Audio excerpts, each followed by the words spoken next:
पत्नी से छुटकारा, दिल छूने वाली कहानी।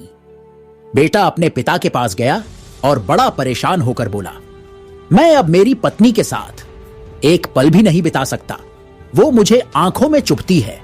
कभी कभी मुझे लगता है कि मैं उसकी जान ही ले लूं, लेकिन मैं जानता हूं ऐसा करके मैं और ज्यादा मुसीबत मोल ले लूंगा। पिताजी, मैं आपके पास आया हूं, अब आप ही मुझे कोई रास्ता बताइए। पिता ने एक गहरी सांस भरी और बोले, देख बेटा, मैं तुम्हें तुम्हारी पत्नी से छुटकारा दिला सकता हूं। मेरे पास एक धीमा जहर है जो व्यक्ति को धीरे धीरे खत्म करता है। मैं तुम्हें वो देने के लिए तैयार हूं, बस तुम्हें मेरी एक शर्त माननी होगी।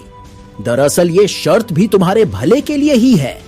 तुम्हें आज से ही अपनी पत्नी से अच्छा व्यवहार करना होगा, उससे प्यार से बात करनी होगी, उसका एक बच्चे की तरह ख्याल रखना होगा, उसकी बातें, उसकी शिकायतें सुननी होगी। और ये सब इसलिए ताकि जब वो मरे तो किसी को तुम पर शक ना हो। थोड़ी देर तक वहां एक शांति छाई रही। फिर पिता ने कहा कि अगर ये सारी बातें तुम्हें ठीक लगे तो उस डब्बी में वो सफेद पाउडर है, उसे रोज थोड़ा थोड़ा अपनी पत्नी के खाने में डालते रहना। बेटे ने वो डब्बी उठाई और वहां से चला गया।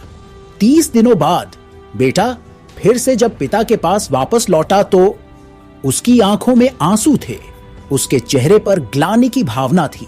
वह अपने पिता के पैरों में गिर पड़ा और बोला, पिताजी, मैं अब अपनी पत्नी को नहीं मारना चाहता। मैं उससे बहुत प्यार करता हूं। आप उस जहर का असर खत्म हो जाए ऐसा कुछ कीजिए। पिता ने अपने बेटे को उठाया और बोला, डरो मत, उस डब्बी में सिर्फ चावल का आटा था।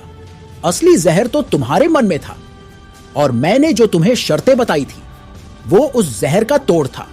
आप जब अपने मन में द्वेष, ईर्ष्या, गुस्सा, शक जैसे जहर को बना देते हो तो वह आपको अपनों से दूर कर ही देते हैं। उनसे निपटने का यही तरीका है कि अपनों की बात सुने, अपनों का ख्याल रखें, दया भाव रखें, माफ करना सीखें और ज्यादा अपेक्षा न रखें।